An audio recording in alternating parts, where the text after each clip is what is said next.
Civilians ఉన్నారు, మాట్లాడే ప్రయత్నం చేద్దాం ఒకసారి వాళ్ళతో. నమస్తేనా? జై జై జై భారత్. జై భారత్, జై హింద్. జై హింద్. సో జై- ఇప్పుడు మీరు జై చూశారు భీమ్. కదా, ఇక్కడ ఎలా జవాన్స్ ఎలా కాపాడతారని మనం ప్రత్యేకంగా ఇక్కడ ఉన్న విద్యార్థులు అధికారులు చూపడం జరిగింది. సో మీకు ఎలా అనిపించింది జవాన్ల గురించి ఫీలింగ్ ఏంటి?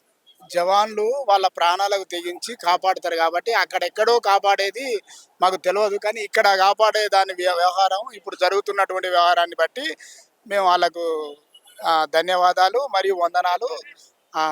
ఆర్మీ వాళ్ళకు ప్రాణాలకు తెగించి వాళ్ళు పోరాటం చేస్తూ అసలు ఏంటంటే వాళ్ళు ఇంకా వాళ్ళ ప్రాణాలను పణంగా పెట్టి మమ్మల్ని కాపాడుతారు కాబట్టి వాళ్ళకు ముందుగా జై హింద్ అది తెలుపుతున్నాం. తర్వాత ఇంకోటి ఏంటంటే ఈ దేశంలో ప్రధానంగా ఒక ప్రధానమైనటువంటి ఆహార సమస్య అనేది ప్రభుత్వం ఫ్రీగా అందిస్తే అన్ని సమస్యలను కంటే ప్రాధాన్యత క్రమంలో ఆహార సమస్యను ప్రతి ఒక్కరికి ఫ్రీ అనేది అన్ని ఫ్రీ తీసేసి ఒక ఆహారాన్ని, ఎందుకంటే మనిషి జీవితంలో ప్రతి మనిషికి ఆహారం అవసరం, పుట్టిన ప్రతి వ్యక్తికి ఆహారం అవసరం కాబట్టి ఆహారం లేకనే ఇవన్నీ జరుగుతున్నాయేమో అనే అనుమానం.